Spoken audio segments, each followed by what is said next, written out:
All right, our first Ignite speaker today is an awesome woman I met at the new Ladies Who Linux meetup here in New York. So if you're a lady and you like Linux, come find me afterwards. We can get you involved in that. She is a sysadmin who also practices MobOps. I'm going to talk to you a bit about that today. Here is Carmen Andoh. You ready? Hi, everyone. My name is Carmen, and I want to talk about gender diversity in tech and how hiring more moms can help the gender pipeline problem, also known as MomOps. And again, I'm a sysadmin at MClose, and that's my Twitter handle that no one can spell or pronounce. Kai Lefty's. All right, so I really want to say I can't do justice to this in 5 minutes, and that means that whether or not you choose to buy into what I have to say, it's your decision. It's a very personal decision, and I wanted to say that there's nothing that I think that I'm trying to change your mind on. But the reality is 81% of women choose, by the time they finish childbearing age, choose to have kids. That's 8 out of 10. And that means that when we talk about women in tech, we're going to have to eventually talk about mothers in tech. Now, most of you in this room are never going to be a mom. But you're probably going to be a partner to, or a caregiver, co-partner to someone that might be a mom. Or you might be a hiring manager that can hire a mom. So that's why I think it's relevant to all of us. So you think about the mom, the working mom, and think about all the things that she does. So, let's see.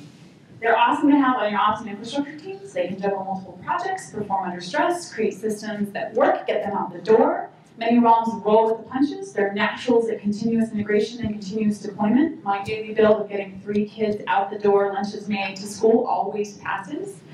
And we test production more often than we can count, but we rarely do get downtime, so we feel you sad.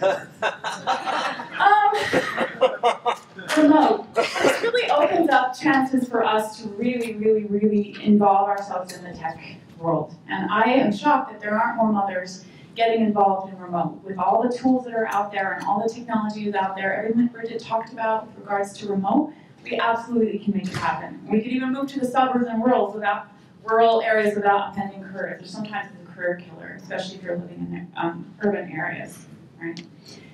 Also, one of the things that attracted me to DevOps is its inclusivity and its integrative mindset. It deeply cares just as much about the people and understands that silos and closed systems just do not work.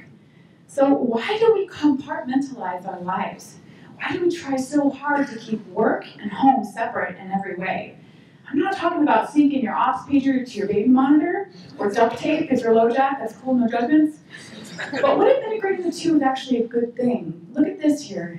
Our natural nervous system and our cardiovascular system, they're separate, but they have to be integrated or we die. And so that's something to think that nature knows this. Why can't we? So a little bit more about mom and rethinking how our experiences at home enrich and inform our experiences at work. We can be a better partner and colleague.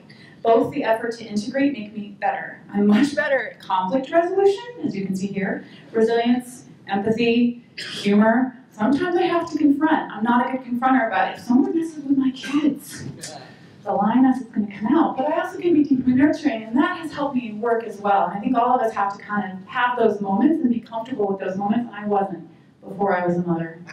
Also, we have to know when to wisely exercise our permissions as root, right? Because I think that that's something that happens to us all the time when we make empty threats. This infographic is really important to me because we think also about an either-or proposition. Either I'm a mom or in work, because I just can't do both. But we have long lives. We're going to be living a long time. And if you look at this, we're going to be a lot of different things in a lot of different ways, and we're going to be doing it simultaneously. So we're going to be both a parent, a partner, and we're all going to work. And if you look, the parent timeline to be actively engaged in parenthood is a lot shorter than the working timeline. And so slow and steady wins the race.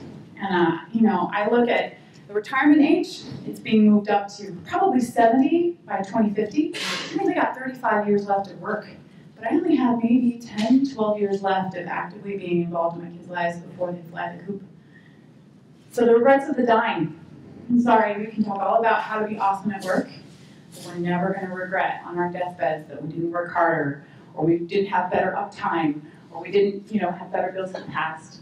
So I want to make it a gentle reminder that limits like fear is often an illusion. We're only partial to the limits that we place upon ourselves. So if any of you want to talk about parenthood, if it's on your mind, you want to talk with me about it. I have special needs kids, autism, type 1 diabetes, spina bifida. When I talk about mom-ups, I'm deep in it. So I'm totally cool to talk about it, and thank you for your time.